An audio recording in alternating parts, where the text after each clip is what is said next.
Hey everyone, you're watching Conversations in Pop Culture, and I am your host, Andrew Davis. And before we really get into this interview, I do want to remind everyone that you need to support and financially support what you love, whether it is this show, my guests, wrestling promotions, or corporate media. I personally do not care as long as you are supporting something you love and you want to see get made more of, because without money, that stuff doesn't get made. But enough about that, because I have with me professional wrestler Juni Underwood. I think I got your name right. Good job. Good job. Yes, that is me. So I am very excited because I saw you on Wrestling Open. I thoroughly enjoyed the match. Obviously, I think it was Reed Walker your match was with on the opening. Yes, and thank you for sponsoring Reed in that match. That was very kind of you and very helpful. Yeah, it was. We had the spotlight match, which Yes. on YouTube. You know, it was really good, and it got a lot of feedback. Got a lot of really good feedback. So.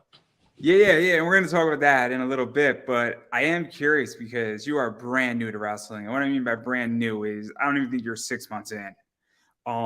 So nothing. There's nothing wrong with that. So don't give me a pouty face already. Like that's not the issue. It's not a criticism. No.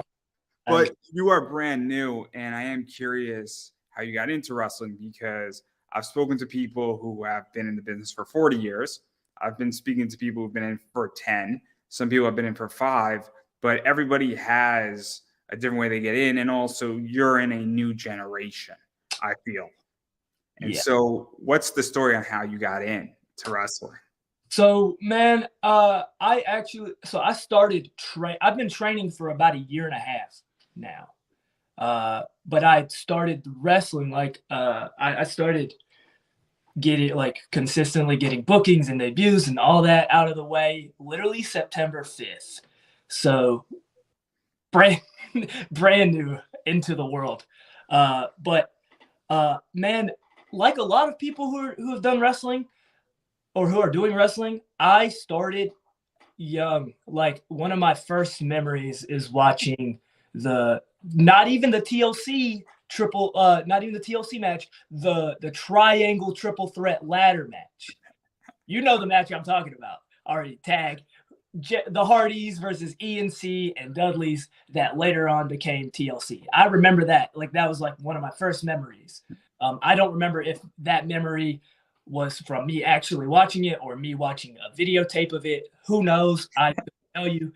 However, that is like one of my first memories ever. And I like most people in my generation, absolutely adore the Hardys, ENC. Like literally all of them are some of my favorite wrestlers still to this day. And then as time went on, I got really invested with TNA Impact. Like Impact is one of my favorite promotions today. Like I love it. I think right now Impact has some of the best wrestling, period. Like I think the wrestling of TNA right now is just amazing. You have people like Speedball Mike Bailey, Ace Austin, Trey Miguel. They could make anything exciting. Like I think in a lot of ways they have some of the best women's wrestling right now as well. Yes. I mean, I think that is very much a secret sauce of Impact right now. Yes. More so than the men. And nothing against any of the guys you just mentioned. Right. But I think the women in Impact are arguably better than the men. Yes. I second that. Deonna Purrazzo is one of my favorite women's wrestlers right now. I love her. I think she's amazing. So I agree with everything you just said for sure. But I think they have everything. I think they have like great women's wrestling, men's wrestling, the tag division. Like I love Motor City Machine Gun. I'll get to that at some point anyway. Like my favorite wrestler is Chris Sabin. He's also my dream match. Don't know how I'll get that, but I would love to have that happen. If he ever watches this, hey Chris Sabin, I'd love to wrestle you at some point in my life. So let's even go further into this, because obviously you're a fan, and then how did you say, hey, I want to do this? Because I'm a fan and I don't want to get in the ring. I don't want to. I'm perfectly happy screaming my head off, interviewing wrestlers, but I do not want to be suplexed anytime soon. I will take an RKO, though. I will take an RKO. Oh, yeah. RKOs are lovely, lovely to take. Mostly because they just look really cool. They don't feel great, but they look really cool. It's worth it. It's worth taking it. But yeah, getting into it, man, is something I always wanted to do. I know that's super cliche. It's a super cliche thing to hear, but it really is. It's really something I always wanted to do. I growing up, like there's a video. I was in the 9th grade, which was 6 or 8 years ago. I turned 25 tomorrow, so whatever year I was supposed to be in 9th grade. You were in 9th grade when I was a senior. Okay, I'm 29, yeah. so 2012, I think, it was my freshman year, something like that. Yeah, I know. It's so wild to think about. It's been 10 years. But in 9th grade, I have a video on YouTube. I don't know where it is, but me and a friend in 9th grade put on like on a trampoline, the backyard stuff. We had like one match ever. We posted it on YouTube for whatever reason. But when I did that, like right after that happened, because I got bullied a lot in high school. We'll get into that if we want to get into that. But I was bullied a lot throughout my life, and high school got really bad. And wrestling was like a large reason as to why I got bullied, because they were like, I wasn't super confident in myself. So anytime somebody would throw a slur at me, I would like a homophobic slur. I wouldn't know what to do with myself. And so I just was like, if wrestling's the issue, I'm gonna just cut wrestling out of my life. And so for a large period of my life, I actually just was done with wrestling, which is very sad. But we get to a good point. Like I got here, so like it worked out. But it was like I got bullied for it and I stopped. And it was like right after I made that video. And that video probably didn't help me getting bullied at all. But I got into college, and I went into college as a graphic design major. And I hated it. I was like, this is not what I wanted, because I wanted to do like comics, and like I wanted to draw like comics and stuff. But that wasn't what the program had. And so I'm like, Mom, I like call my mom, and I'm talking to her, and she's like, how are you doing? I'm like, I don't like this major. And she was like, well, try something else. Immediately I go upstairs from my dorm room to get a peach Snapple. And I'm walking back, and the night assistant on duty, a night assistant is just somebody who like watches the dorm and like goes on little rounds and stuff to check and make sure nobody's like smoking weed and doing, stuff they're not in a dorm room.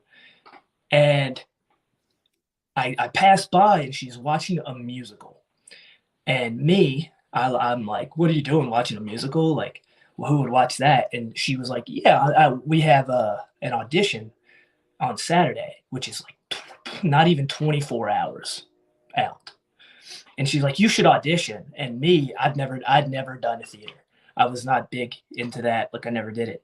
And I was like, nah, I'm good. And I like went to walk downstairs, and I like recalled the conversation I just had with my mom about trying new stuff and trying something else. And I was like, you know what, whatever, I'll do it. And I was like, what do I need to do? And she was like, you need to have a monologue and 16 bars. And I look at her, and I'm like, I have no idea what any of that is. And so I spent 24 hours. I did not sleep. Like this was like 3 a.m. too. So I stayed up the entire time up until I had this audition. And just, I did a bunch of genie stuff from Aladdin. And I ended up somehow getting into the show. I somehow got on the show. Have no idea. I thought my audition was absolutely horrible. But I got on, and then like through theater, I started to like care less and less about what others said. So then I was like, yeah. And then I started watching wrestling again, specifically Adam Cole. I started watching like a bunch of his ROH stuff, like right before he went into NXT. And then I was like, man, I missed this so much. And so I like started binging all of his stuff, and then he joined in it. Like then he got on to NXT, and I like loved it. And then COVID happened. And at this point, I'm now a theater major. Like I'm doing all the theater stuff, doing a bunch of like shows, whatever. And then Yeah, it like COVID happened, and my partner, who also lives with me now, um, she was like, "What are some things that you wish you had done, or that like dreams that you had as a kid?" And I was like, "Well, I always wanted to be a professional wrestler, but I don't know if that's ever gonna happen." And she looked at me like dead, like dead eyed, bro. She just looked at me and goes, "Why not?"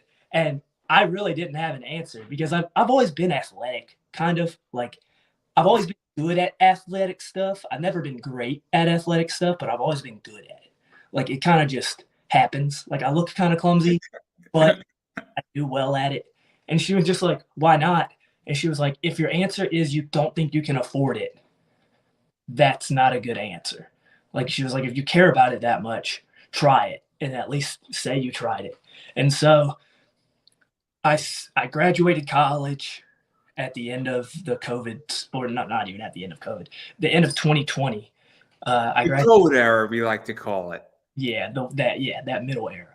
Uh, and then so I graduated, and then I spent about 4 to 5 months working at a landfill, making a good amount of money. I lived in North Carolina my whole life, and then I moved all the way up to Philadelphia, Pennsylvania, and started doing training with world famous Cheeseburger, training with Mike Quest at H2O, training with Speedball Mike freaking Bailey.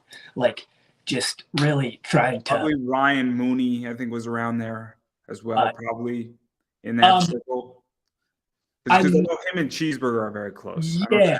yeah, yeah. I've been around him a lot. He's great. Uh, Oh, I love him. He is so entertaining and he's so nice. I He's so entertaining. He was a great guest. Absolutely fantastic guest. Yes. He's just such a fantastic human too. Like every time I see him, he just has something nice to say, which is wild. It's like there's some people who just don't have anything nice to say, or they just don't say anything at all. There's a saying in comics. So I come from comics. I would interview a lot of people in comics a lot, and I put up a post, and I got a lot of criticism for it. I actually had no criticism. I thought I was going to get criticism. I said people in comics have really bad soft skills. That doesn't mean they're not nice people. They just don't know how to effectively communicate.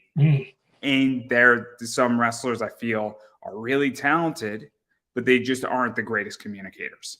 And there's nothing wrong with that. They're a wealth of knowledge, but maybe they don't have the gift of communication. And I say that in the nicest way possible. And I might get criticized for it, but everybody has gifts and everybody has, I guess, lack of a gift. Yeah, And it's a matter of how you utilize your gifts. There are people who are excellent at social media and there's people who are not good at it. And there you go. But there's people in the ring. Timothy Thatcher is not good at social media. He doesn't even have a Twitter, but he's damn good at everything else he does. true. Nah, he's so good. He's so good in the ring. But yes, you're right, and I think that's where you kind of really get to that. I think the thing about like Ryan Mooney and the people who can communicate well, I love those people, and that's not to say that I don't love the people who are just really Oh, good. you hate them. We know it, right? But because I'm a big fan of everybody, like, and I know that sounds super cliche too. I haven't. I'm a very appeasable person. It's really hard to really upset me. Like I kind of am very much just I genuinely care about other people's So opinion. I'm not a fan of every wrestler, but I respect every wrestler until they disrespect me. That's fair. Yeah, no, that So I have been, and I don't mean like I've had wrestlers who were heels throw like money in my face, but that was part of the characters. That's not disrespecting me. But I've had wrestlers openly like attack me when I was rooting for somebody and said, "Oh, this girl's money," which I didn't think was saying somebody's not else money. But then when that wrestler did that, you've now disrespected me, which means that I'm not necessarily wanting to associate with you.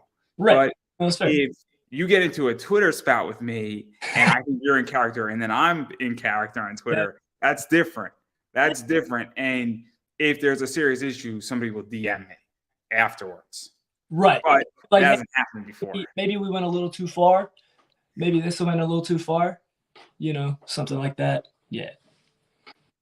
So, but I've had people also say, dude, that was brilliant. I've had wrestlers say, oh my gosh, like this only added fuel to the fire.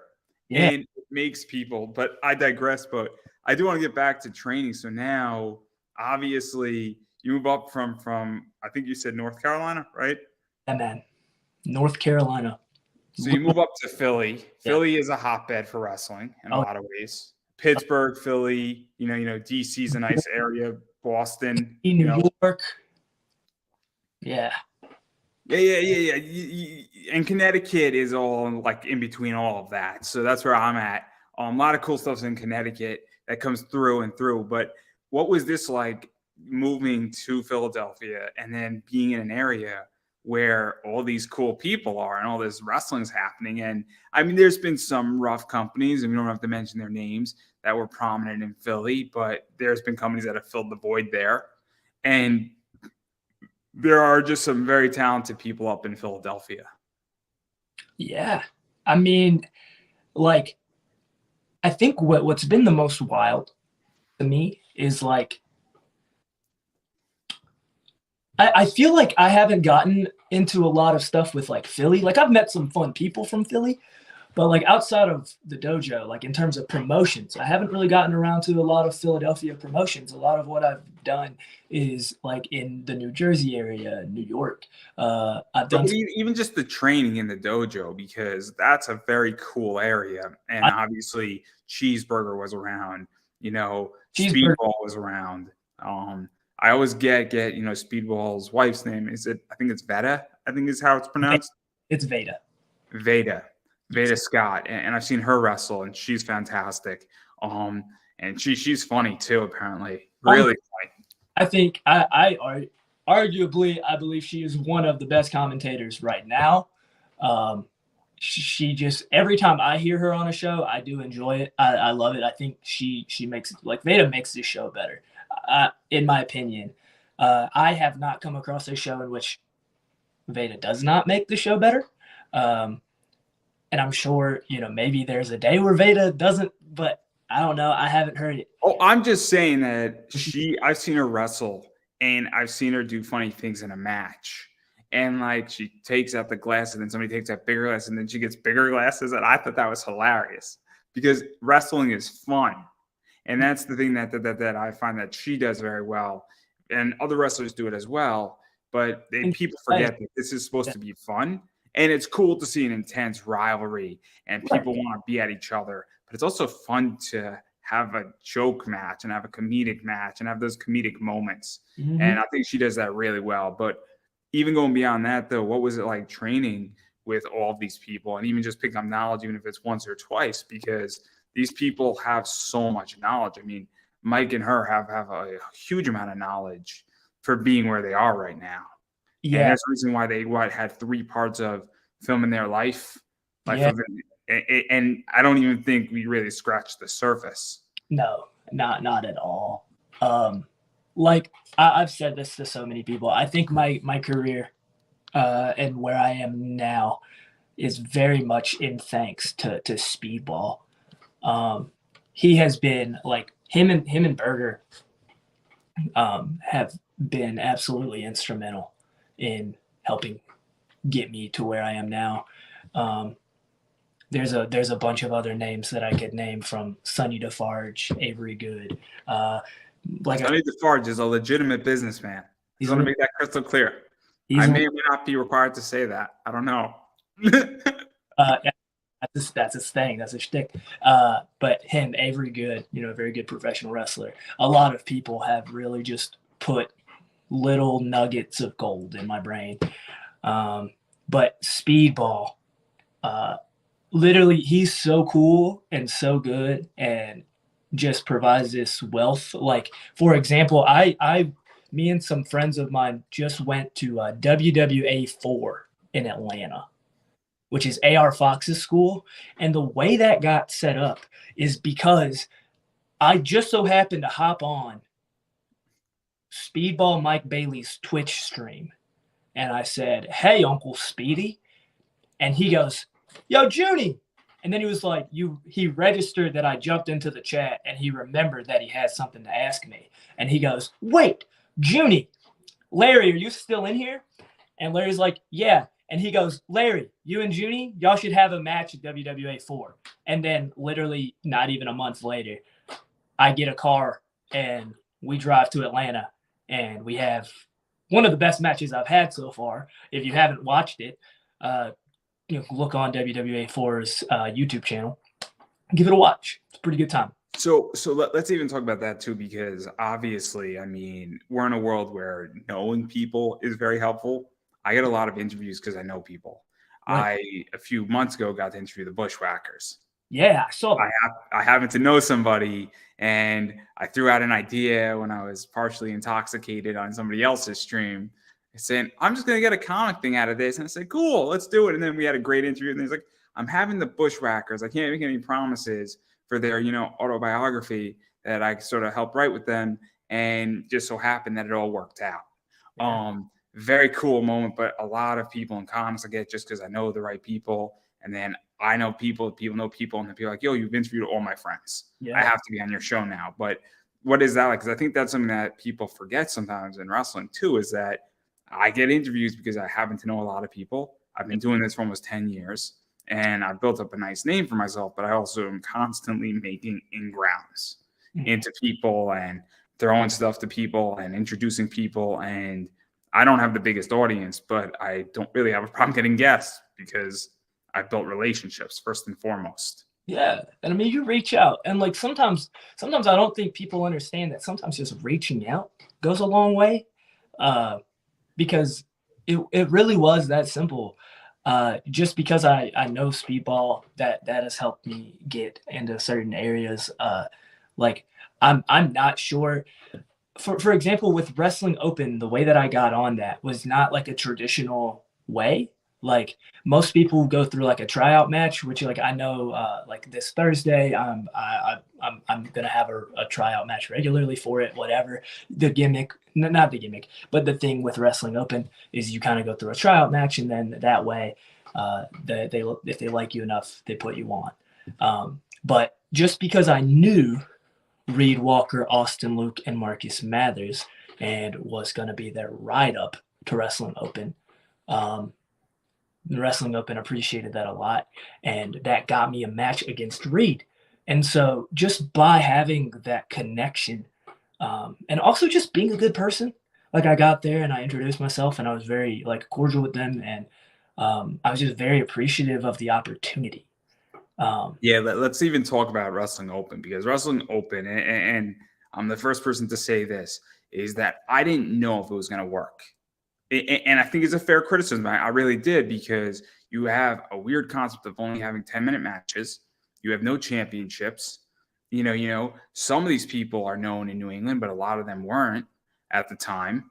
You also are coming off of a massively successful uncharted territory for 3 seasons before it went down south. And now we're trying something brand new, and it's also away from the Beyond's, mantra, and I guess the Beyond credibility.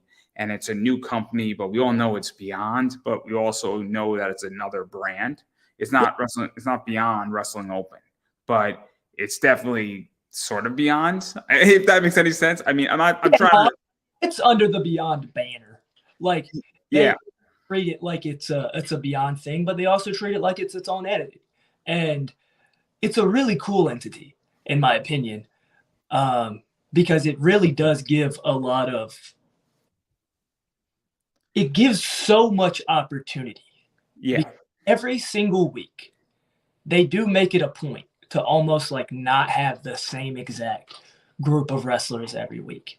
They have certain people that are standards. They have a basic. So there's 3 or 4. So you usually, Becca's been on a lot. Alec Price has been on a lot.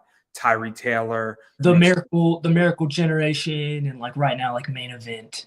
And even the Stenson Ranch is sort of mainstayed a little bit, whether it's BRG or, Danny Miles or Steven Stenson. Right. Those guys have been on, or, Ryan Clancy. But Yep. then again, you have people like Armenian Chaos is not on all the time. Paris Van Dale's not on all the time. Yeah, it does feel like there's like it's open to a lot of like there's a nice rotation of people who are able to get in. Like look, Rick Bison and Perry Von Vicious were just on, and I haven't seen them on that show in a while. So, there's a lot of people who get on it, and there's a lot of people who will go. Like I talked to Drew after I debuted against Reed, and he was just like, please come back, whether it's, whether you're booked or whether you're not, like, just please be around. And the thing is, like, a lot of people would probably not like that idea, because some wrestlers, like, I know some wrestlers who are like, yo, if I'm not getting a booking, I'm not going to be there. But I'm also new. Like, I have nothing better to do on a Thursdays. Let me just go. And it's tricky. It's a tricky circumstance because it is. I don't mind working for free on certain things and publicity wise. So I like to speak about certain topics, but I've also understand that there's certain topics that I have way too much knowledge on that I can't talk about for free anymore. Right. And so I can't be around and then be on stand, I guess, for a particular topic. But then other topics, I'm more than happy, or you have to pique my interest. So if I know that I tend to speak on a certain financial, thing, talking about comic book investing. So if I know my audience is a hot audience and I have a product I can sell them, I'll speak all day for free if I know the audience is hot.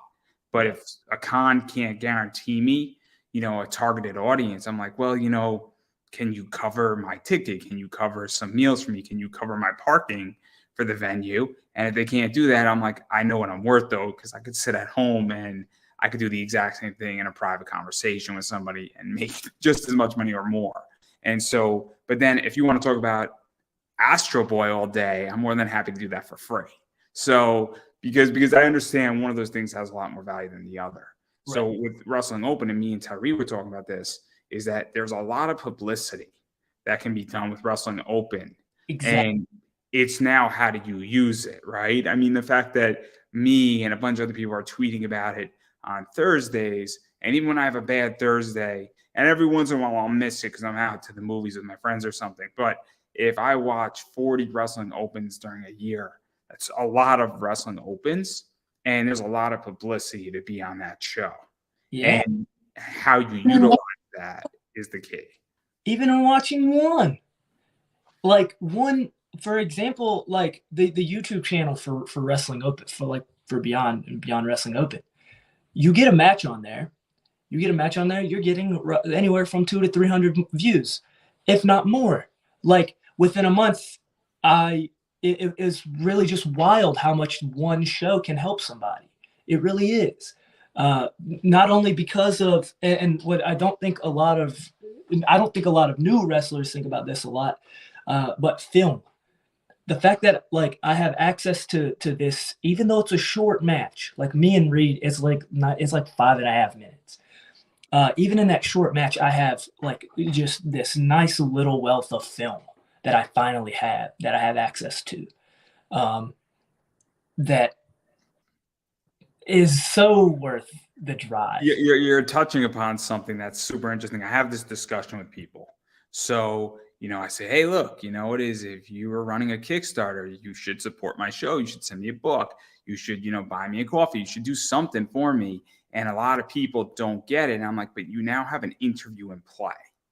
Mm-hmm. You now have something that is out there. And look, I mean, I don't fully understand the YouTube algorithms. I don't know if you do. I don't want to make any assumptions, but the idea is that match between you and Reed Walker is in play now.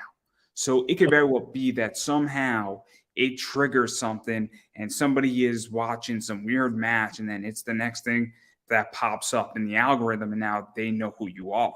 Yeah. And that could be worth a lot of money too. And that's the thing too, is that, well, somebody could be like, okay, cool. Who is this guy? I've never heard of him, but man, that was a good match. It's 5 minutes, and now let me see what else he's done. And I think that's something that people forget, is that when something's out on YouTube or it's out very accessible and even with interviews, they're like, okay, cool, I saw this, and now where is it leading to? And then you don't know who's watching. I've had people get movie deals because they've been on my show, because some screenwriter saw something and they're like, man, that comic's a cool concept. Let me reach out to this person, see if they're interested in writing a movie with me. And then all of a sudden now they have serious investors in.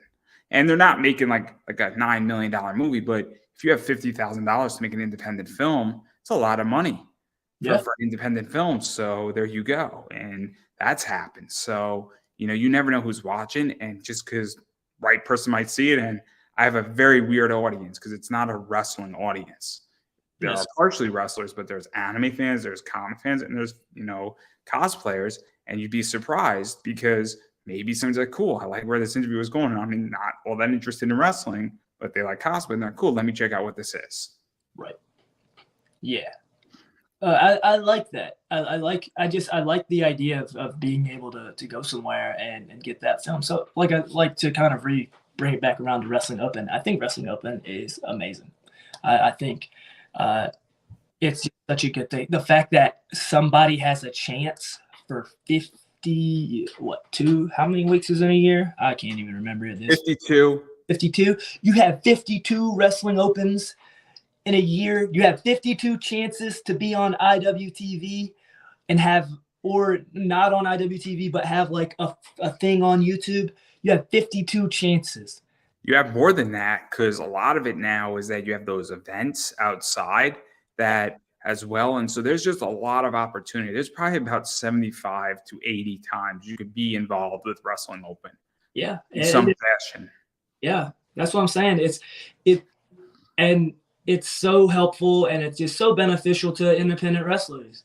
I genuinely think it's one of the greatest things going on in independent wrestling. Now, that's not just because like I was just on it, as literally just thinking about it. Like I was saying it because I have a goal to reach, 30 matches by the end of the year. I'm currently at 28. I just had my 28th match literally yesterday. And I'm like, man, if I go to 3 Wrestling Opens, December 8th, 15th, and 22nd, if I can get on one of those, I can reach my goal of 30 because I already have a match booked for December 18th. And I was like, all I got to do is potentially get on one of those 3 shows. And that's 3 chances. So it's like what I do with those chances is entirely up to me. But if I take those chances, I have an opportunity to hit my goal of 30. And so it's like so cool that you can just kind of you can't just show up. You got to email them and be like, hey, can I try out? But I get 3 opportunities to do that. So and it's also fascinating because obviously they do a lot of seminars. Obviously they brought Evil Uno in there. They've brought, I think Brian Malonis did a seminar, I think, or maybe he didn't do a seminar. Yuta. What did you say? They did the episode that Yuta was on. Yeah. The debut episode for me. When Yuta was on, he did a seminar prior, which was really and then I know Evil Uno did one, and then I know that there's been a few others as well that have been very interesting. So obviously, I mean, there's that too, and then even just they're bringing in people from who are in AEW and elsewhere, and who have been legendary in a lot of ways. And obviously, they bring in a lot of cool people. I mean, just recently they brought back Anthony Green, and that was cool. So it's such an interesting company, and I know they're doing really well right now. And I could say this openly, and it might get you and me both in trouble. The stupidest idea that IWTV ever had was taking away uncharted territory from Drew. I'm not going to talk about this because I don't quite understand it. So I'm just like, I'm going to just. All I'm saying is that. I think, yeah, we understand. But we can go to the next thing. You're going to plead the fifth. I want to take my step back and just be like, let's just move on with this part. But no, I think Wrestling Open is just a really good idea. I think it's awesome. I think it's very interesting. I think the Wrestling Festival is also a really good idea. Yeah. I'm looking forward to ICW actually at the Wrestle Festival. Nothing against Wrestling Open. I don't think that's the most exciting thing. I think ICW, No Holds Bar at the Wrestle Festival is, I don't know how they're going to do it. That's what I'm curious about. Like, I'm a little curious on this one. Yeah, Wrestle is going to be super cool to watch. because I'm gonna be back home in North Carolina. I had to make the decision to, family first. So I was like, I'm gonna have to miss out on the Restival, but I get to be with my family. I wasn't with them last year because I was also doing some wrestling stuff, like training and trying to get super, where I'm Just at. watch it and just start tweeting as a wrestler. Just have a blast. Just like turn on IWTV and just start tweeting and just have a good time. I'm gonna watch it. I'm gonna watch it anyway. I think it's gonna be super cool. There's so much to watch on that weekend too. Like, I'm really bummed out. I'm really bummed out because I wanted to see Becca versus Alec Price and a fans bring the weapons match to bring in the new year. I'm not a fan of Slade on this one. I like Slade, but I wanted to see this Becca and Alec Price thing come to an end. Yeah, I mean, I don't know. It's gonna be good regardless. I'm not saying that Slade's going to do a good job. It's going to be a great match, but I really wanted to see like that storyline completed. Yeah, I know, but it's also like it'll get completed at some point. People are excited about. There's a lot of people that are really excited about Slade, just because he's really cool. He's a cool dude. He's crazy. He's crazy. Crazy.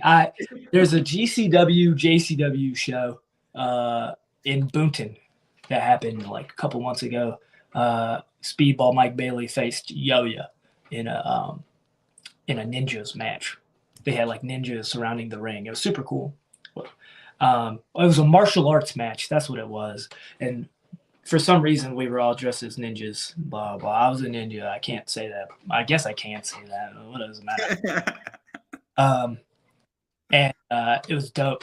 But earlier in that show, we have to help with a pull apart. And at the beginning of the show, I want to say it was Mance Warner versus Slade. He's another crazy one. And Hoodfoot out with a friggin' knife during this pull apart. And we're like trying not to get stabbed. And pull Slade away, and it was so chaotic. It was crazy. And I was like, man, Slade is wild. And then Mance Warner is also wild because Mance Warner, if you watch it, they're trying to get rid of Hoodfoot, right? They're trying to get Hoodfoot out, trying to get the knife from Hoodfoot. And nobody paid attention to Mance Warner. And he took that to heart because all of a sudden you see this was not told at all. Mance Warner's behind somebody. He has a chair and just straight up hits one of the crew members with a chair and then throws the chair at another crew member because nobody grabbed him or paid attention to him when we were told not to. Like they were just like, yo, just grab Hoodfoot and Slade. Get Slade out of there. Get Hoodfoot out of there. It was wild. There was a night. I was like, man, what is happening? But anyway. I love when wrestling gets out of hand. I really do.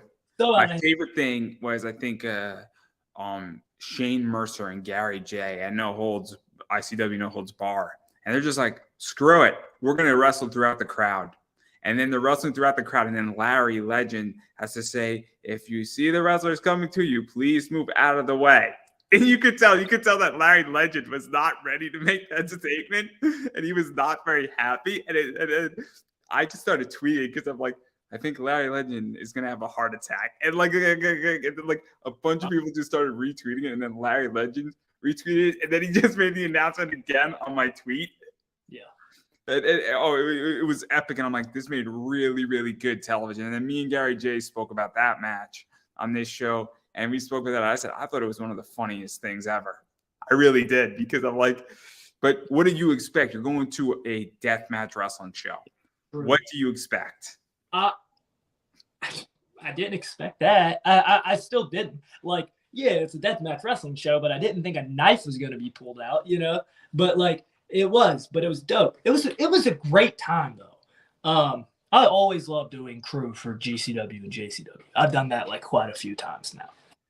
You actually go to work when you're part of the GCW crew. You do. Yeah, with GCW, because there's a crutch broom named Gladys. I named it Gladys because I had the crutch broom, and there was a picture going around. MLJ tweeted it. It was awesome. We were at the Showboat in Atlantic City, and I have the crutch broom, which is a broom that is a crutch, like it's a crutch, and it's got a broom attached to the end of it. And I'm pushing and I'm pushing and I'm pushing.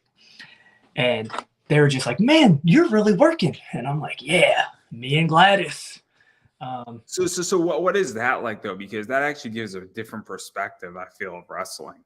Is when you're working for GCW, because I know Kaya McKenna did some GCW crew as well, and you're moving things around. I think Alice Crowley did some work for them as well, working on their crew for a little bit before going into the ring.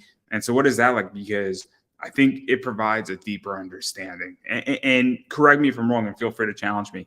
But there's a saying in business that you shouldn't go make your employee do something that you haven't done before. To a degree. I mean, obviously, if I own an airline company, I have never flown a plane. I probably should not fly a plane, until I have a license to do that. But the goal, and then the point I'm getting at is, when you're cleaning up and you're getting doors set up or getting barbed wire set up, and you're understanding how to set up a ring to some degree, and then you go into it, I think you have a deeper understanding and respect for it versus somebody who just went straight into it and has never taken apart a ring or has never, done anything or never folded up chairs, for instance, after an event. Because I think once you start going to the basics, whether you're selling concessions or setting up chairs or taking tickets, and then you're also wrestling that night, you have a deeper appreciation for the craft. No, I think that's is very true. Because I've noticed, like, with me, like, I was so ready. Like, I was so excited to potentially go from being the guy who used the crutch broom known as Gladys to one day wrestling for GCW at the Showboat, doing the thing, right? Like, the day that happens is going to be awesome for me. Just because, like, that idea of literally working from the ground up, paying your dues. I used to hate that idea, but now I'm like, wow, I get it. I understand. It feels so much better to do something and pay your due. Like, and I also think, because this is one of the things that I'm just having as a interviewer and dealing with people in comics, is that some people feel like they've paid their dues and then they forget where they have come from. right. And I think that that's a big issue. And I think that doesn't mean they really paid their dues, because Right. I know exactly where I came from in building a business, buying and selling comics. And I know the first one I sold, I know my first big sale, and I know exactly how hard it is. And Yep. so I don't take for granted, every time I make a sale on eBay, and my business is doing okay at the moment, it's a side hustle, but I don't take for granted that. I don't take for granted how hard and how much it took to get to where I am at with my job right now.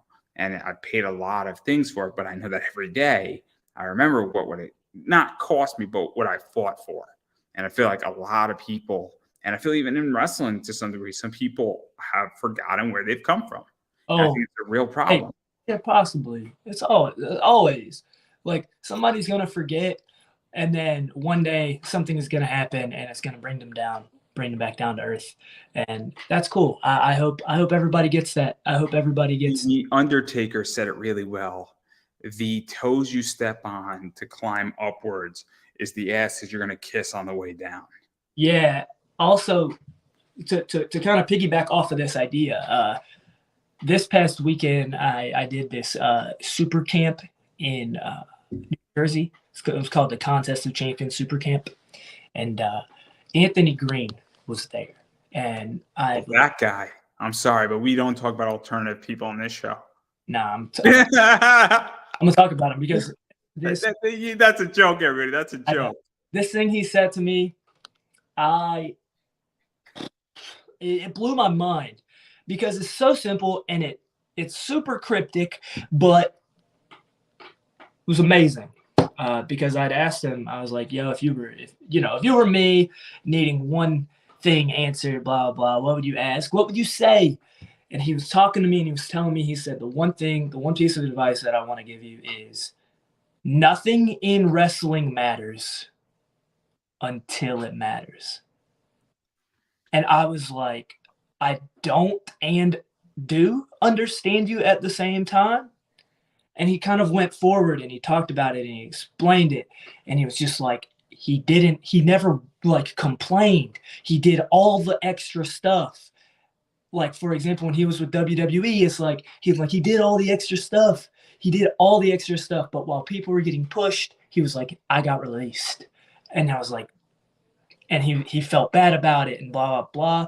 However, because of the work that he did, people did see it. Even though he didn't feel like they did, people do see it. And he got opportunities from that.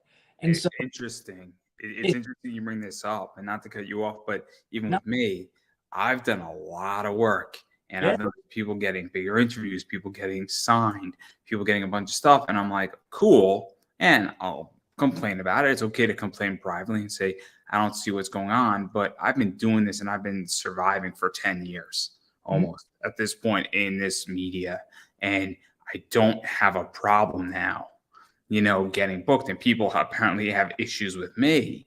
And I'm like, but you don't get it yet. If I've been doing this for 10 years and I don't have problems finding guests, then I can choose whoever I want, and big names take my phone calls and my emails, maybe I'm doing something right. And maybe the views isn't what matters so much as the quality of the interview, where I'm going with it, what we're trying to accomplish. And the same big name that you want on your show is not interested in being on, even though you have 4 times the viewership. And it's very weird, and it's very true what he was getting at, because all of a sudden, I think what's starting to happen is I think people have a really good BS meter right now. mm, And I think that, things have changed. And I think that in the next 5 years, a lot of the people who have gotten those pushes and don't do those extras and don't do their homework and don't know who they're speaking to are not gonna make it. I don't, and I've seen it. I've seen it in the 10 years that I've been podcasting. I came in, and then a yeah, bunch of other people came in, and I know 40 shows that started after mine. And with my encouragement, I said, hey, go for it. I'm rooting for you. If you need a guest, I'm happy to be on the show. They haven't made it. Then they tried to start back up, and they haven't made it. And they do 10 episodes, and they stop for 6 months. They do another 10, and then they stop again. And it goes back to exactly what you were saying. Those extra things matter, even yeah. though nobody's watching. Even And though it feels like nobody gets it, even though it feels like nobody is seeing it, it does matter. And sooner or later, somebody's going to see it. Like somebody's going to see it, and that person is going to be the one that helps. And like if that's what I have to do, where I have to just work and work and work and work, I am I am not new to having to work hard. Like that's nothing new.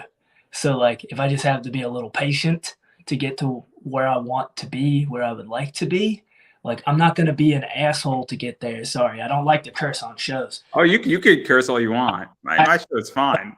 but I'm just like that one is where I'm really get a little like I will never be that guy. Like I will never be an asshole. See, it's interesting because what I found is that Anthony Green was on my show twice. Love Ava was on my show. Anthony Green got me Josh Briggs on my show. Really, really cool interview. And so obviously, I mean, very cool. I actually just reached out to Ava. She's great. I love her. I love her in Limitless. I think her and Aaron Rourke in art is brilliant. I think Aaron Rourke is a genius in so many ways. But anyway, the same thing with the Shook crew. But I digress right there. But I'm mentioning so many good people here. But the idea is that he was, yeah, I'll do an interview. Why wouldn't I? And again, looks like nobody was watching. The interview's done rather well. But again, it's those little things, because guess what? They are noticed. And you know what is, this stuff does get noticed, and other people notice it, and other people say, wait a second. And also what I found is successful people give back. Successful people give back. I'm going to be on a show probably next week giving a lot of knowledge about comic book investing that I could easily charge for, but I don't mind giving back. I'm not going to reveal all my secrets, but I like sharing knowledge. And successful people, and that's how I determine, and that's a barometer for me, is that the most successful people in the world will give knowledge and give their time because they want to talk about it. And the people who are not that way or don't feel like they are, typically are more difficult to appease in that regard. It's so interesting. And he's one of those guys. I mean, right now he's really swamped. So tracking Anthony Green down right now, I think, is a little bit harder. And he's all over the place anyway. And he's going to probably be back in Tokyo in 3 to 4 months anyhow, I think. He's so good. He was so good. I mean, it's a shame. It's a shame because just as on a producer level, I think he would be perfect for WWE and NXT. I think he'd be perfect wherever he wants to go. That is true. That is true. I was hoping he was going to be a WWE lifer. I really did, because I feel like he deserved it. I really did, and I hate to use that word because I feel with everything he put in, he deserved to end his career in WWE. Yeah. But again, that's my opinion. That's not fact. That's just he may still, like, he has so much time, life left. Like, that's what I think a lot of people don't seem to get either. Like, just because you don't get somewhere now doesn't mean you won't get somewhere later. Like, Drew McIntyre is a good example of that. Drew McIntyre's first run in WWE was a disaster. It wasn't bad. It just wasn't great. At first, it was amazing. At first, he started off hot. And then, it died down. And then, he lost his job. He went, reinvented himself, came back as a Scottish warrior, and that's all she wrote. Oh, I mean, I think he evolved in Impact, and then he went into NXT, and then he got called up, and then he had some serious bouts with Lesnar, and it was great. And Drew McIntyre is one of the top guys now. But the way he got there was like he had to lose what he had. He had to lose it. In the end, it didn't really matter. But in the end, it did. No, you can finish the lyric if you would like to. I mean, I'm going to let you. No. Such. That was way too perfect. That was just way too perfect. That was such a good segment into it. See, you're young enough to understand that. If I was speaking to somebody who was 40, they might not have picked up on it. You know me. Always confused, even when I'm not. But anyway, I do want to talk about the Lost Boys though too, because Lost Boys, baby. Now I love Travis Huckabee. Mag Zero is great, and I think it's Ethan Promise. I want to say. Yeah, man. Again. I've never seen that name before, so I don't want to be disrespectful to somebody's name. That's why I'm always hesitant when I say things and say people's names. But how did this form about? Because I know that. I think you guys were in a pro wrestling magic match, I think, or maybe I think that might have been the first formation, or was it a little bit before? Or was it you guys met in training? Like, how did that the two of you form? Yeah, so me and Ethan met when we were training. Immediately became homies, just literally instantly, and then we started doing crew and stuff together, and we just so happened to be at a pro wrestling magic thing. And we got picked up. We didn't even have gear yet. Like, if you watch that match, I do not have gear. I literally wore these cool black and blue jogger pants things. Looked cool, though. That's always my goal. Like, I always have something with me that I can potentially wear. Like, I always had something. Even if I didn't have gear, I always had something that looked somewhat cool, just to, like, if I go out there, they will at least go, oh, that kid wore some cool pants, or that kid wore a cool pair of whatever. Like, I always thought of, like, yo, whatever helps me stand out in some way, shape, or form. But yeah, me and him, we did the pro wrestling magic thing, and then we recently started wrestling a lot in ETWA. Which is where we completely decided on The Lost Boys. I absolutely love that movie. I love The Lost Boys in Peter Pan. I love anything that has to do with those two words in whatever combination. And we were talking about it, and we were like, man, we don't have a home promotion. We don't. And we were like talking about it. We were trying to figure it out. And then I was like, I listened to this Hollywood Undead song that just so happened to say Lost Boys in it. And I was like, dude, that's it. And then he was like, what? I was like, yo, we're the Lost Boys. And I was like, and we never die. And it just like spiraled in, and now we're just the Lost Boys. And then I think whenever we wrestled Travis and Max, I don't think we had decided on Lost Boys yet. That was Captured Lightning. And, yeah. That was early episode 19. Yeah. It was a good match. I enjoyed it. But Travis Huckabee is a freaking masterful technician. That guy is so good. That at technical wrestling, it's scary how good he is. Yeah. And then Max Zero is just entertaining. Yeah. I think Max Zero was just in a like dog collar chain match, and that thing was intense. That match, I was not happy. That match was not enjoyable. Where I thought that was like pushing it a little bit. It looked like it hurt. Yeah, it was very violent. It was a very violent match. But it was wild.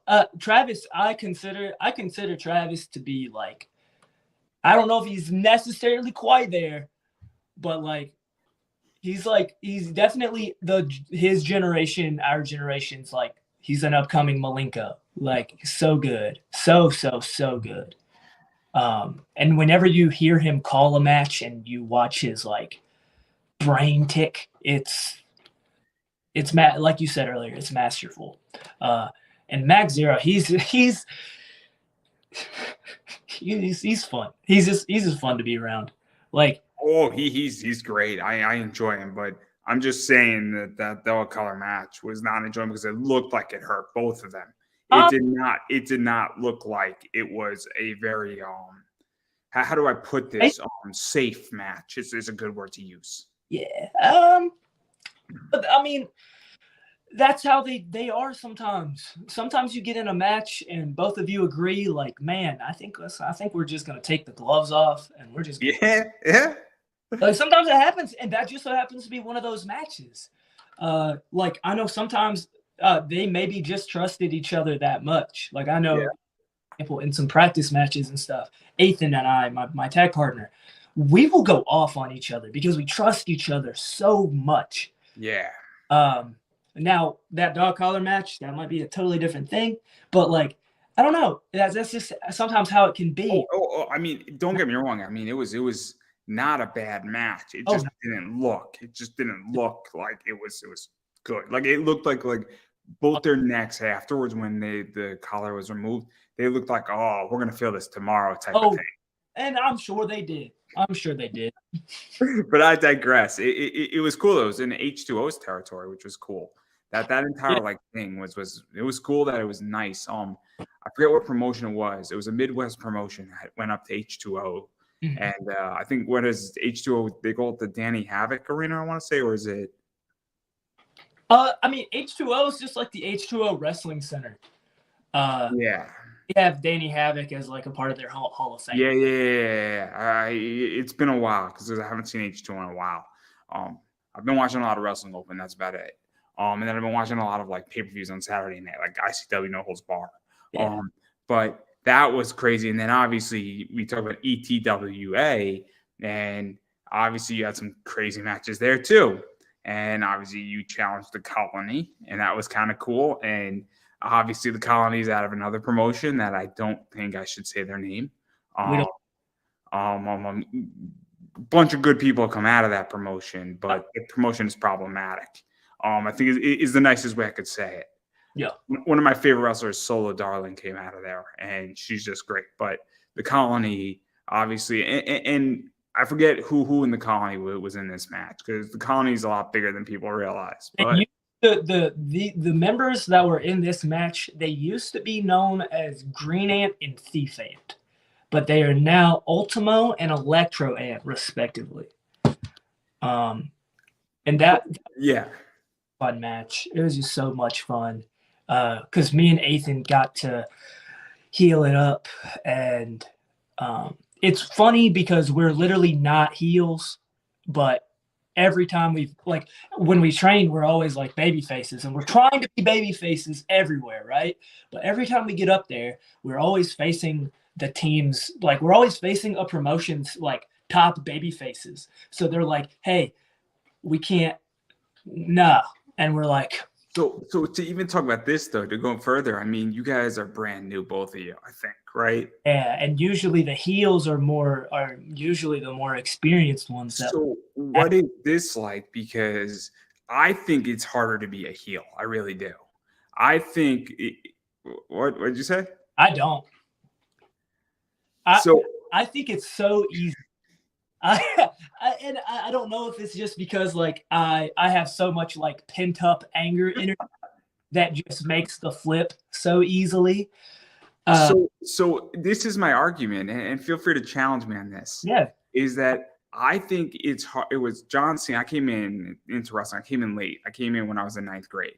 So I came in around like 2007, 2008.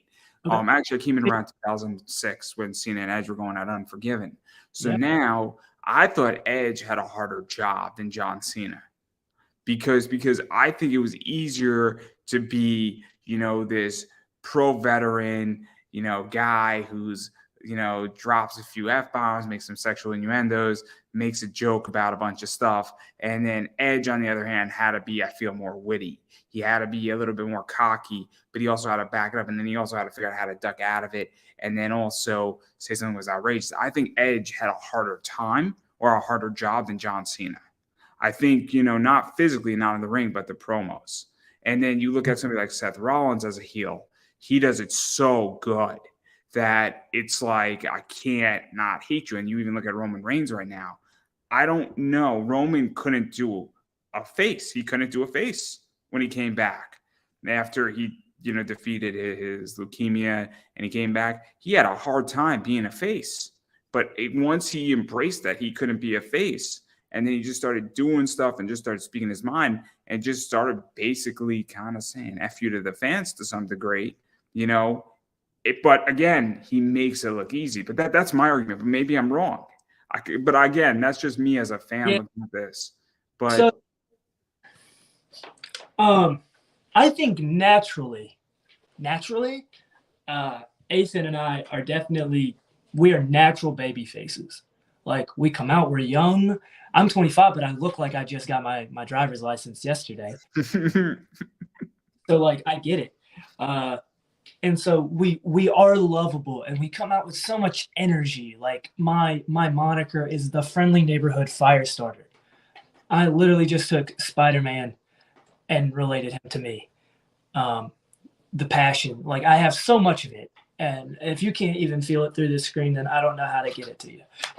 Yeah, I get it. You don't think I didn't do my homework on you? I know exactly who you are.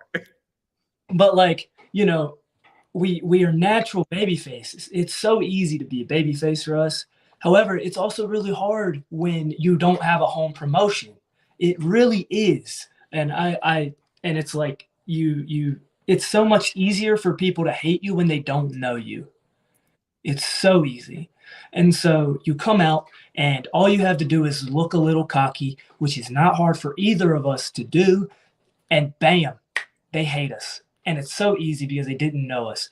But if we were to have a promotion, like if we were like, hopefully, these promotions that are starting to see us more and more, because I know with ETWA, they have some thoughts with us that they would like to do. They have some plans with us. Maybe that'll happen later on down the road. But because we don't have a promotion and nobody knows us, it's just so easy for them to hate us. It really is. So this is interesting too, not to cut you off, but it's the idea that if you're a regular at Wrestling Open, we'll use Alec Price. I don't think Alec Price is going to mind me using Alec Price or Channing Thomas or on the opposite side. If you've been there, or Steven Stenson is a good example. What'd you say? Any of who you have said are probably very good examples for what you're about to say. I have an idea of what you're going to say. So Alec Price is sort of an anti-babyface a little bit because he's a little bit hated, but he's also loved. And he's also evolved over the last, 18 months where they started off hating him and now they love him. Even in Limitless, but his journey is different than the others. But Steven Stenson is hated, but he's a local in Wrestling Open. And so he's a bad guy and a heel, but he's a local, if that makes any sense. I don't know how Channing Thomas is the same way. Same thing with Bacabella with Channing Thomas is that, but they don't hate him the same way. They hate him because they want to hate him as a local. But when you're brand new, I can't think of somebody who just came in to Wrestling Open who was hated immediately, but the crowd doesn't know them. And so it's just interesting. But I think that's a fair point. I really do. Yeah. And so when I think you get to be known, you know, people get to know your character. Right. And I think that's a real complicated thing. And I also think that it's beyond just the wrestling promotion and there, because at this point, wrestling is on the internet. There are more people watching Wrestling Open online than there are at the White Eagle. And it's nothing against the White Eagle. It's naturally more people can watch something while it's being streamed than can fit into that area. And that's nothing against them, even if you were WrestleMania, maybe not actually, but I actually think this is true. I think there are more viewers watching WrestleMania than in the stadium. Right. Yeah, of course. Like there's always going to be more replayability, more people just watching from home because obviously people don't want to leave their house. So like in the comfort of being there. I mean, I thoroughly enjoy watching WrestleMania in my house, and I could have gone. I found it a lot easier to lay in my bed and open up a beer, to quite be honest. I had a better time. And then me and my friends were all watching. We had a great time. We watched like 6 hours of it. It was fantastic. And we're all goofing around and having a good time. Yeah. But anyway, continue. Sorry for cutting you off. Just kind of going into kind of back to that talk of like, it's kind of going back to the Wrestling Open and being there. Like for me, going back to like when I debuted, it was kind of really hard to get that crowd on my side, even though I was a baby. Like I was a baby face. And it was like kind of hard to get them on my side. I got them there, I think, is what it sounded like in the video. And that's what it felt like. But like, it's really hard. It's just always, it's hard coming to new places. Definitely when you're so new. Like I said, I'm about to have match 28. Match 29. Having match 29. I just had match 28. So like I'm so new and I'm so fresh, and everywhere that I go, it's a new place. And I come out and people are like, who is this kid? And then hopefully by the end, they're like, I'm going to keep a lookout for this kid, which has happened a couple of times. And so like, hopefully that continues to, snowball. So what is this like? Because you're touching upon something, because obviously you're 25. Yeah. And, wrestling is complicated to some degree right now because there's good promotions, there's bad promotions, there's good actors, there's bad actors. A bunch of bad actors have been eliminated, but let's be realistic, there's still a lot of them in play. And even just navigating, because determining what you're worth, determining where you should be, how, prominent a company is. If you're on a stream that didn't do what it was supposed to do, maybe it was just a bad outing. At the same time, also making sure that you're wrestling somebody who is, going to be respectful to you. I mean, and I don't mean, in character, but I mean, be safe in the ring with you, because that's a problem too. I mean, let's be realistic. There are people, I mean, Randy Orton has spoken about this, in WWE, saying maybe you put a little more pressure on somebody, because if somebody's a top guy and you give them an injury and they're out for 3 or 4 weeks, maybe you get bumped up. And I hate to say this, but there are people who will do that in the ring. And so, what is this like for you to navigate all that? Because I think it's a real tricky issue. And I don't think anybody speaks about this, but even also just being in a good promotion, because, I had Logan Black on, and he teaches. And I don't know if you know who Logan is by any chance. I don't think so. I may not. He's wrestled for Limitless, and he wrestles down in Brooklyn, and he's great. He teaches a lot. And what he teaches his students is that, if somebody throws trash on the ground, you pick it up and then you tell them not to do that again. And then his objective with his students is to teach them to leave the place better than they found it. For sure. And I don't think all schools teach that. I don't think that all wrestlers get that concept either. And you want to leave the ring better than you found. You want to leave your opponent better than you found your opponent to some degree. And there's a lot of stuff. You want to just be respectful. I mean, there was an incident that happened last week at Wrestling Open where I don't know what exactly happened, but Rich said something, and now they have a code of conduct, which is sad that we need that to some degree. Right. Um, I feel like I may have lost what your question was. So, I mean, I guess my question is that how are you navigating all of this concept? Because there's a lot of stuff when you're brand new into the business Okay. that you get lost and tripped up on. And I hate to say it, but young wrestlers sometimes get taken advantage of.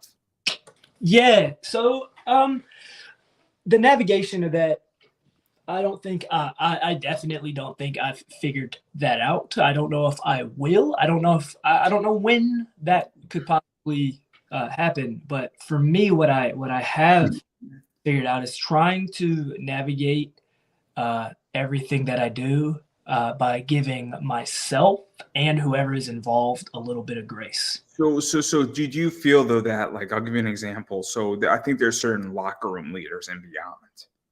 I think Alec Price, and I could be wrong, but I don't think I am. I think he's very much a locker room leader. For sure. I think Tyree Taylor is a locker room leader as well. He was not there when I was there, but I know of him and I know that he is very much one of those people that are a locker room leader wherever he is. I know that Effie on a bunch of shows has been very much a locker room leader and has, stepped in certain circumstances that are somewhat well known in certain communities with a younger wrestler and another wrestler, and Effie stepped in and was like, "What are you doing?"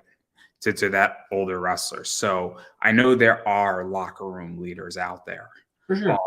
and so, I mean, I'm just curious because I don't know. I think Sonny Defarge in many ways is one of those guys that is very much, a locker room leader. Yeah. And so when you come into one of these promotions, obviously I'm assuming, and correct me if I'm wrong, that you look up to some of these people and you kind of look at how they act too, because I think one of the ways we learn as people is we mimic what works Mhm. and what has worked, and we try to idolize ourselves with some of the best qualities of people who we view as good leaders.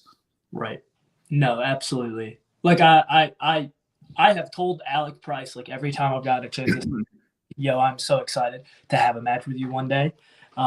Because I absolutely think he's so great. He's so great behind the scenes, whether it's in the ring, whatever. Like anytime I get a chance to see him, uh, it's great. But to kind of go back into talking about how it is like navigating, um, I think a hard part is not even a hard part.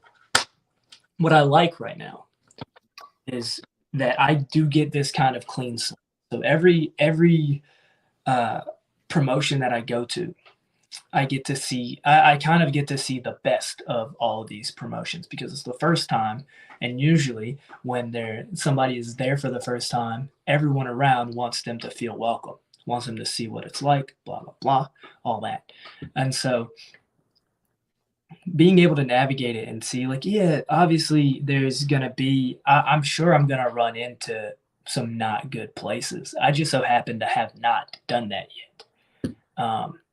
I have enjoyed everywhere I've been. I have enjoyed all the people that I have met. I have not had a bad experience with people. Like, yes, sometimes when going over our match and call, they'll look down on me because I'm not super deep. But then I go out there and I give them a match that they're just like, holy cow, I didn't think you were going to like have a match with me. I do. And that part is awesome. Like that's happened a lot in the last 4 months, where they just totally do not expect me to do what I'm going to do, or they'll will say something and they'll be like, "Are you sure we can do this? Are you sure you do?" Not expect me to be able to do it because I'm so new, or they think that I'm biting off more than I can chew. And maybe in some situations I may, right? Like that's going to be something that is going to hinder me at some point in my life. Like I'm going to be like, yo, I think I can do this, and I definitely can't. So what is that like too? Because I know there's certain things I can't do. As an interviewer, I know there's certain things that I can do, and there's certain things that I think I can do, right? And look, I fail plenty, right? But also, what I've learned is that people are like, if you fail, Andrew, it's not your guest, it's you, and you're the one who suffers. But I'm also like, but I also have to take risks. I Right. I also have to figure out where my line is, because my line and I don't mean like pushing line, but I mean more longs of evolving. Because Mhm. if I say, hey, I think I can have an interview in this type of style and we're going in a shoot interview, and I've conducted a shoot interview and I didn't think I could do it. But I also realized that I might have gotten lucky on that shoot interview and I haven't done one since. And I don't know if I want to do one as well, but I think if I needed to, I could. But I could have failed, but I at least did it. But also I was doing it with Luke Fisto. So, I mean, on the CCW incident. So I think it was going to be a hard fail because she just wanted to shoot for 45 minutes. I'm like, go for it. You're more than welcome to say whatever you want to say, but it's a great interview. But again, I don't know if it was of a less controversial topic if it would have done the same. But anyway, I'm curious how you feel about all that. Not her thing, but even just the point of evolving. Because I think that you have to try to know what you can and can't do. And if you fail, you didn't fail for your whole career. You know what I mean? You failed for that moment. And then you say, why did I fail? Right. But maybe I'm wrong. I don't know. No. Yay. For sure. Like one of the things that I've talked about with speedball a lot is like my wrestling ability. What can I do? I know I know I am not a flippy boy. I'm not a flippy boy. However, there are some acrobatic like things that I've started doing. Like I do the sweet little Meteora from the top. That's about as acrobatic as I'm gonna get outside of a tope. Because I know I can feel it in my body. I don't acrobat like that. But some of the things that I'm afraid of, like Speedball will tell me all the time, like he's like, hey, don't be afraid of your technical wrestling. Don't be afraid of your striking. You're really good at both. Don't be afraid to do them. And so it just learning. And like, for example, moves that I started doing in the last 5 or 6 matches, I definitely wasn't doing 10 matches ago. And a lot of that is just picking and choosing things that make sense, that ultimately lead to the story that I want to tell. And for me, and you may watch it back, a lot of the matches that I have is about me whittling my opponent down by hitting them in the same spot. I literally, every move that I do is usually to the same spot, that at the very end, it culminates with me hopefully hitting my cradle shock, which I have called the cradle flare because I'm a big Final Fantasy nerd. And I have all of my big moves named after a Final Fantasy move. It's interesting because I have a unique relationship with Killian McMurphy. And I don't know, you a fan or not a fan of him? I like him.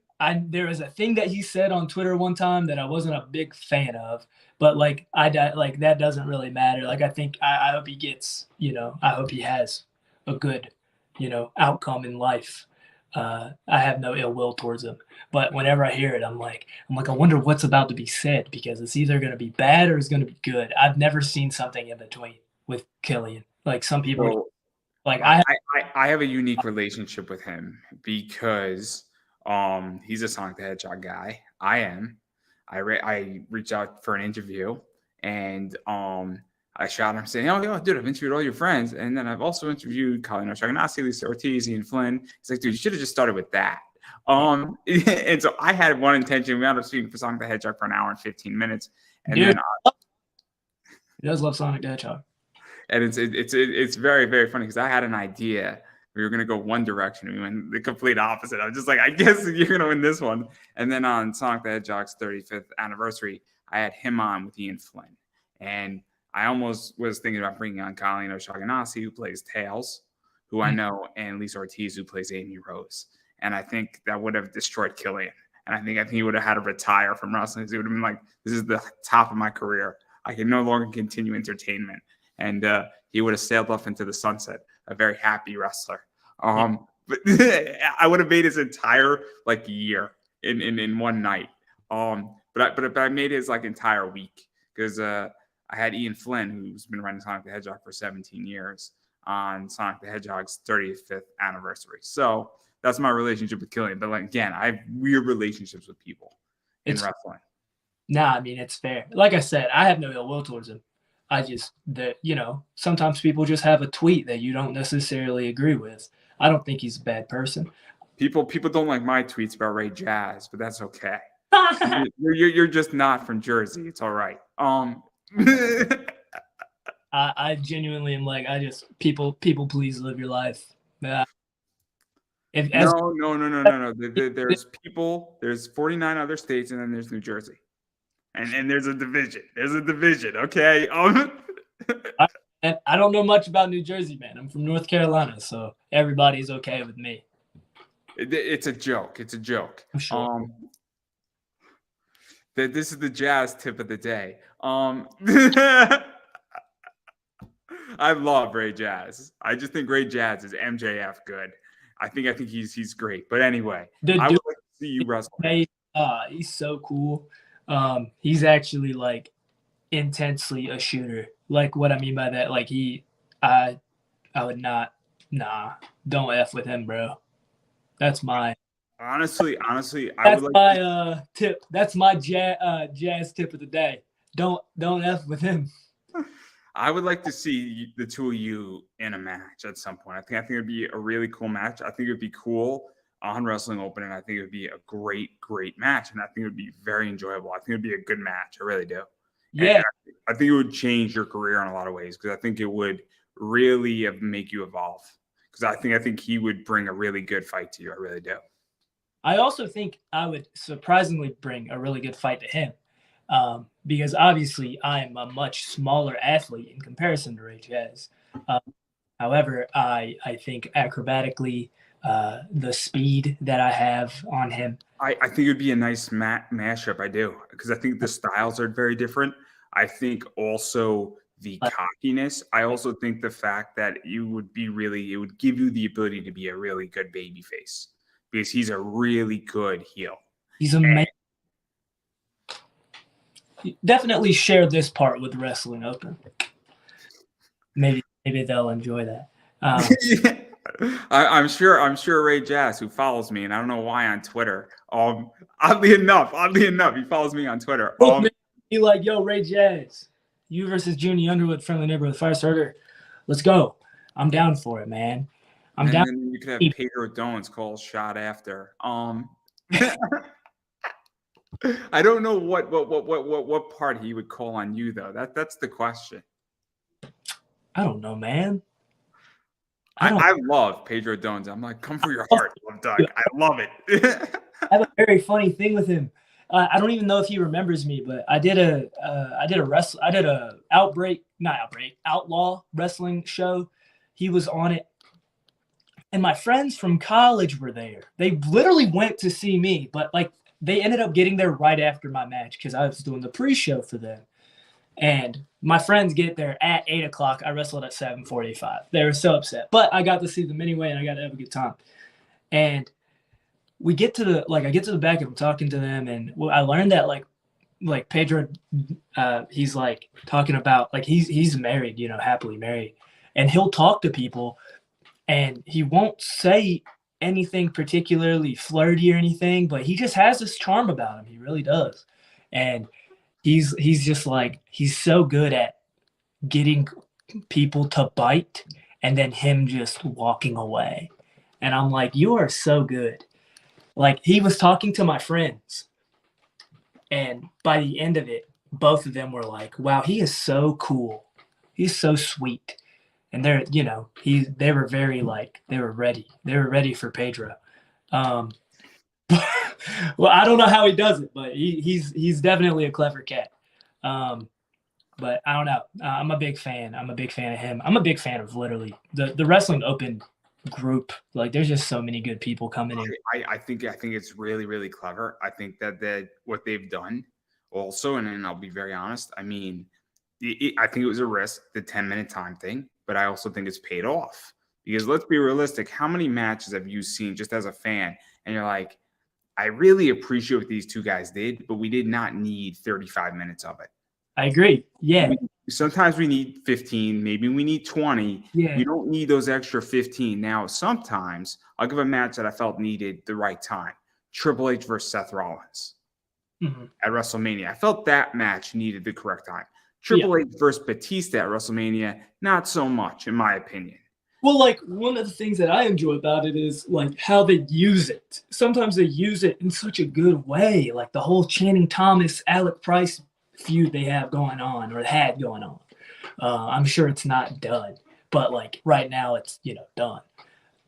It's done in Worcester.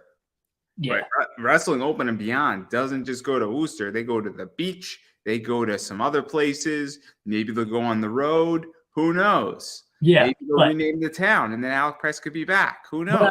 But I love the idea of, like, he couldn't beat him in the time limit. That idea was so cool to me, and I just think, like, I don't know, it's so cool. I say that a lot. I've said that a lot in this interview, but I do think it's cool. I think wrestling is cool. I mean, I like the fact that, because you and I both know, and you could be a fan, so you could say, hey, look, this match just isn't connecting with me. Or you could say, look, sometimes I don't know the two wrestlers who are in the match, and I'm like, I'm kind of not interested. Or sometimes, like, I'll give you an example. We did a tag team endurance. The Battle Royale thing, it was too convoluted for me to tweet about it. So I was just like, cool. I like where it's going. I like the fact that one of these teams is going to get a bye. But I'm also saying I'm not going to be engaged in this match because I don't know the 7 teams here and I don't know their social media. But then when they were individually doing it, there you go. So you have like 16 people in a match. It's hard for me to be engaged in it. But if it's only 10 minutes, I don't feel like, my engagement can only be so limited. Right. And as a fan and somebody who really engages on Twitter, and I like the interaction with other fans, it's kind of nice for me that we're getting spurts of 10 minutes. And then we get a bunch of new faces in there. And then my attention span obviously doesn't have to, be occupied for an hour. Yeah. Yeah. I think it's you can take it in little bite-sized pieces. It's like microdosing. Yeah. Wrestling. I think that's super smart in a lot of ways. I think Drew hit on something that is really, really, really clever. And I think that it hasn't been done. I mean, it must have been done before, but maybe it didn't work or it hasn't been done in a while. And I think that Drew touched upon something with Wrestling Open that's like, what do fans really want? And again, it could not have worked, but if it didn't work, he would have thought of something else. Right now, but it's taken off. I mean, it's at what, 49, 50 weeks in a row? I think we just did week 48. I want to say I think we're on 49 now. So, like, something's got to be working, man. And, like, the last couple have been, like, it's getting better and better. And the one with Yuta was so good. Like, it figured something out for wrestling. It really did. Definitely figured something out for independent wrestling. Like, just like I said earlier, the fact that you have all these chances to potentially get a booking and to get your name somewhere, you'd be a fool not to go for it and try it, honestly. Like, it's just gotta. I mean, look, there are wrestlers where so I made this argument with Brian Malonis. I said there was the New England 5. Mm-hmm. The New England 5 was Josh Briggs, Anthony Green, Dominic Dijak, I want to say, Christian Casanova, and then I put Cam Sakami in there as well. And the reason why I call those the New England 5 is because they really made New England what it is in the wrestling world. And then all of those guys have gone on. Obviously, Dominic and Josh Briggs and Christian Casanova were in WWE. Anthony Green was in WWE. I don't know what Cam is doing, but now Wrestling Beyond, Wrestling Open had to find the next generation. And I think Wrestling Open is that point. They found Alec Price. They found Becca. They found a few others, I'm going to keep talking about them because I love them. I love them all. I think they're very good.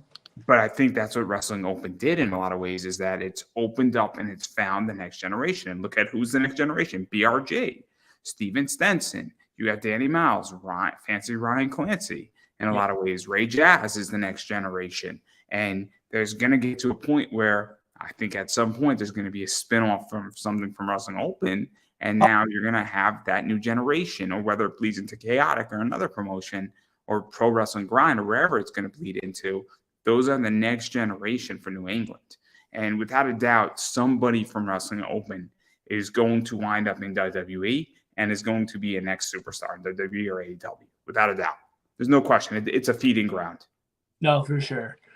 Yeah, for sure. I agree. But I don't want to ruin anybody's chances on this. But when a bunch of people get signed, I'm gonna be like, I told you so right here, everybody. So I'm calling it. I don't want to call the body part here because that's not my job. That's somebody else's gimmick. And I believe not in gimmick infringement here. It's a big issue. It's a big issue. And I do not have Mark Sterling on retainer yet, so that's a problem. There's so many wrestling jokes I have. There's too many. There's too many. All out of your pocket, real quick. I have all of them on. You're on fire. But I do want to back out because I do want to talk about a few more things before I give you a chance to promote yourself. And one of the things is that you've been on a lot of streams with H2O. You've been on a few of those. You've been on, obviously, Wrestling Open. You've been on some other things that have been on YouTube, which is not streaming, but even having a match uploaded on YouTube is very helpful at this point. And depending on the platform, and even because I think the Spotlight match has 700 views, which is a lot. I mean, 700 views you didn't have before, right? Yeah, for sure. And so one of the things that I was speaking with a few people is wrestlers need to be on streaming platforms. It's cool to have a pre-recorded match and then have that thing uploaded onto IWTV. And then, it's there, it's in the library. It will be found eventually, but it's also very cool when it's streaming and it's a live event, whether that's on Fight TV, whether that's on, something, I don't know, another platform beyond IWTV. There's a few others, or Title Match Wrestling maybe, or something else, but it's important to have that, I feel, event status. And so what is that like for you, and how do you feel about that? Because I, as a fan, interact with people on Twitter, right, and that furthers somebody's career in a lot of ways. Yeah, I mean, I think I've heard some people kind of do I've heard a couple of different things. So some people are like, don't do a booking if you're not getting it recorded or if you're not getting it streamed. I disagree right now. A large reason as to why I disagree right now is because I do have access to a cell phone and I can get my match recorded, period. I think right now what is important for me is to get the rep. It's to get out there. It's to get the match. It's to do that stuff. And so, yes, while I do think the streaming is very important, I do think there's a time and place for all of that. And right now, the biggest thing is, am I learning something from this occasion? If the answer is yes, I move on to step 2. Is this going to lead into something potentially? Yes. Like all of these, every time I take a booking, every time I take a match in some way, shape, or form, if I do my research and I make sure that, they're at least a company I want to have my name with, and I run with it from there, because like I like I said before, I don't have a home promotion. So I treat every promotion that I get in contact with like they can invest in me, because I believe they can. And if you wanted somebody to believe in you, you wouldn't go and, ruin their house. Like, you would go in there and you would treat their house like it's yours, and you would treat it with the utmost respect. And so everybody I see everywhere I go, it's that. And so I know that kind of like went to a different way, but it's genuinely like I'm trying really hard to be the best. No. It makes sense in which that there's a concept of respect, right? So if somebody comes on my show, there's a level of respect where, but again, I'm a very uncensored show. We can talk about whatever you want to talk about within reason. I say be TV ready is the point. So if you wouldn't say something on television or on, Howard Stern's show, for instance, on Sirius XM, so somebody wants to drop an F-bomb, that's not offensive to me. But we can talk about controversial issues, and I do it all the time on this show. But there is a level of respect. There's a level of decorum. If I'm on somebody else's show, I want to be respectful. So if I'm wrestling, or if I am going to be doing commentary for a wrestling promotion, naturally I'm going to develop a character, but I'm also going to understand how to be respectful to that promotion. And I think that's a big issue. And I think it's very important. And I find it, I completely get what you're saying. And I don't know if people, I hope people are picking up, because it's something that a lot of wrestlers, new or old, you need to understand. If you come into a promotion, you know, You're not treat it in a certain way that's respectful. Now you can say, look, I'm worth X and I expect to be paid that. And that's fine too. If you're a 20-year vet, you know, you can demand something as far as money goes, but you also have to realize that there's a respectful way of doing it. Right. Yeah, I agree. But yeah. I find it interesting because I've heard people say, look, I would take a pay cut to be on a streaming platform because the social media is going to outweigh whatever I'm going to get, in the extra $200 is not worth the social media boost. And I've heard that, and I'm like, that kind of makes sense. I mean, I'm on certain shows that have a lot of, you know, hype. I've been on shows that have 15,000 people listening. And I'm like, I would happily pay to be on that, because if it's $25 for me to be on a show for 30 minutes that gets 15,000 listeners, that's a no-brainer, especially since it's a hot audience. Me talking about finances, that's good for business for me, because now I'm reaching an audience that wants to buy my product. And I think that's something that people also don't understand.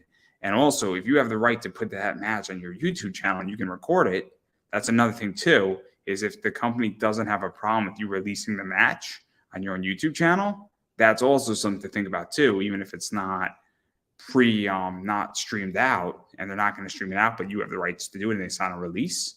Yeah. You know, that's another thing too, but I digress right there. And so, yeah, that's pretty much what my last question for you before I give you a chance to self-promote. And obviously, where could people find you, bother you, book you? Where could we get you wearing a Ray Jazz t-shirt? Yo, if you get me one, I'll wear it. I'm gonna totally say that to him. It's gonna be the funniest clip now. We want you to wear your own merch. Wrestlers should wear their own merch, or at least my merch. You should wear my merch. That's what we should do. I have awesome merch, guys. I have awesome merch. This is not supposed to be about me, but it will. This is my merch. I don't always eat a taco, but when I do, it's at Londo Bell. You're a video game guy, and you're a fantasy guy, and you're a pop culture guy. So it's making fun of the most interesting man in the world, Amuro Ray, Fallout, and Taco Bell all in one shirt. I see that. It's available on Redbubble, guys. It's available on Redbubble, 16 different colors. And so, yeah, so you could go buy my t-shirt, everybody. But anyway, it's not about me. It's about you. Also, t-shirt as well. What would you say? I said also buy my t-shirt as well. No, promote yourself, please. Yes, I will. I will send you the link so you can check out my Brain Buster. Is that what we're doing right now? I thought you had another question. Is it just? Oh, no. I'm letting you promote yourself. Oh, promoting myself now? Okay, well, this is great promotion for me. I'm usually a dunce, and it makes a whole lot of sense. Brain Buster tees. You can look me up at Juni Underwood. Just type that into the search bar and all of my merchandise will show up. And then, I hate that I always forget what my, my Twitter handles and Instagram handles is, but it is some combination of Juni Underwood FS Pro, or Juni Underwood Pro, or Juni Underwood FS. It's one of the. If you type in Juni Underwood, it should appear on Twitter. Yeah, I don't know if it will appear on Instagram, but if you do it on Twitter, it will pop up very easily, very quickly. It'll show up, and you'll see me wearing a really sweet beanie and some cool red gear. That's how you can find me. I'm really bad at self-promotion. I just like talking about stuff.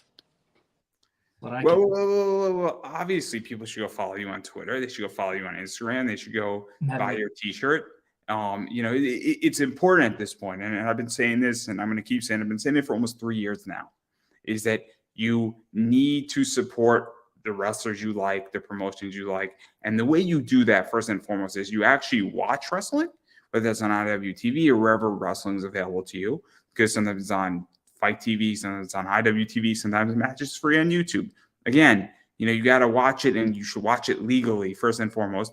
or you should go to a wrestling event. Yes. Now, I understand that if you're in California, maybe you do not want to come to the East Coast because it's not convenient. But, you can watch it on IWTV. But if there's a match with your favorite wrestler and they're in California, you live in California, you should go see it. Yep. And you don't have to buy a front row ticket. You could buy general admission, but it's important to go because when you go to those shows, you're supporting all the wrestlers on that show. And then if you really feel more emboldened and you want to support your favorite wrestler, there's a lot of other ways you can do that too, whether you want to go to a show or not. Pro Wrestling Tees is a big one if they have it. Brainbusters Tees, a lot of wrestlers sometimes, if you DM them on social media, they'll happily sell you something directly or they'll direct you to where you can do it. There's all sorts of wrestling shows that now have sponsor a wrestler or, they have donation pages, things of that nature goes a long way. Other merch is a big thing too. 8x10s, I know wrestlers do cameos and other stuff. And also if you have a podcast, ask a wrestler for an interview because I guarantee you that wrestler is more than happy to talk about themselves and who they are to get things further out there because let's be realistic, people love talking about themselves. And so that's something to keep in the back of everybody's head too. And it is very important. But again, if you like something I said at the start of the show, I've been saying it a lot, is you need to support it and you need to financially support it. And whatever that is, and since obviously we're talking about wrestling, you need to support wrestling promotions and wrestlers. And that means buying their merch, that means watching what they're doing. That means interacting with them because it does make a difference. Asking for matches. Like literally going, hey, I would really like to see this person wrestle this person. It goes a long way. Like, I'm serious. Like I know we joked about it earlier with like you talking about me versus Ray Jazz, but like no, I really want to see that. I really want to see that, and I'm going to tweet it. Promoters genuinely see that stuff, and it may not happen immediately, but like sooner or later, somebody's going to go, oh. Well. My idea for BRG it was shot down. I was very upset. He shot it down. A few other people did not. I said he should ride a real horse to the ring. He was not very happy. I said Clip Clop needs to be upgraded. He wasn't very happy with me. Anyway, but that's a way. Support, yeah. In all seriousness, though, actually saying, hey, I would love to see so-and-so wrestle so-and-so. And you could tweet at both the people and say, hey, man, my dream match, at some point in the next year would be to see these two guys go at it. And again, if no wrestler should ever be offended unless the two people don't like each other. Right. And if you know that, then you probably should not tweet it. You know what I mean? People who genuinely couldn't stand each other, maybe don't ask for that match just out of respect for both. There's a concept that Rich Palladino wanted to say. He didn't curse the other night, but if you ask for a match knowing that two people have real issues with each other, you probably are being a dick. And you should probably not be a dick. But if I say, hey, I think Ray Jazz versus Juni would be a great match, and I tweet at both of you, that's not being a dick. And then I include Wrestling Open in there. Or if I say, hey, I would love to see Ray Jazz's response is probably going to be, who is this kid? Like, it's probably going to happen. But sooner or later, he's going to know exactly who this kid is, baby. But, yeah. Right. Ray Jazz is not. We edit Fireball. That'd be dope. I'm the worst editor in the world. I'm the worst at it. But anyway, yeah. So. But again, I really do want to see this match, and I am absolutely going to lobby for this match. And I may or may not sponsor somebody for this match if we get it. Preferably next year, because right now money's tight. I would much prefer this match in January when I am out of the holidays. Nothing against anybody, but money's tight in the holidays. So for me, at the very least, I'm very honest. So I'm going to lobby in January for this match. Obviously, so that we'll get it in January. But anyway, I'm going to quickly January. I'm going to just start lobbying. I'm going to just get a little bit of a snowball going. We're going to get a little kindling fire going.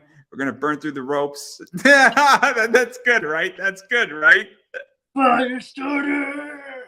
We're going to do it Survivor way. At Survivor, you have the final fire and you got to burn through the rope. you got a little bit of magnesium, you got like a knife, you got some little hash, and you got to like figure out how to spark it. And you got to grow the fire up. Oh, it's great. I know about starting fires, Andrew. I know about starting fires. I love that. Anyway, I do want to promote myself before I give you the final word. Obviously, all my social media is Pop Anime Comics. On Twitter, Instagram, Facebook. So it's Pop Anime Comics. I appreciate when people follow me on social media. I appreciate when people follow my YouTube channel, Pop Anime Comics. And I have a lot of interviews. I almost have 600 interviews, and they come out daily. So if you don't like any particular interview or wrestlers or cosplayers, voice actors, or, wrestlers, whatever it is, there's an interview for everybody on my channel is my point. And I guarantee you that if you don't like me interviewing voice actors and that's not your thing, there's a million other people, and you will find something that will change your life on my show. And it will change the way you think, and you will be thoroughly entertained at the very least. So that's something to keep in mind. And it's also completely free. So you can subscribe. It doesn't cost you any money to watch any of my stuff or engage with me in any fashion. And I appreciate all that. If you would like to support the show financially, you are more than welcome to do that as well. You can buy me a coffee. I do sell ads on my show as well. So if you do have a project, or if you are a wrestler, you are more than welcome to hit me up, or voice actor, or anybody in entertainment, you are more than welcome to hit me up. I may or may not have you on my show, but I am open to hearing who you are and why you want to be on my show. And if I find you to be a good fit or I have room, we can work something out. So that's something to keep in the back of my head and everybody else's head for that matter. And on that note, I am going to give you the final word. No, I just wanted to say thank you for giving me the time and opportunity to be on your show. I appreciate it a whole lot. And I hope everybody got something fun out of this, whether they're veterans in the game, whether they're new to the game. I hope they got some form of information or something beneficial out of listening to this podcast. So yeah, follow me, Juni Underwood, Firestarter. Thank you again. And I couldn't have said that any better myself. So everybody, that is a wrap.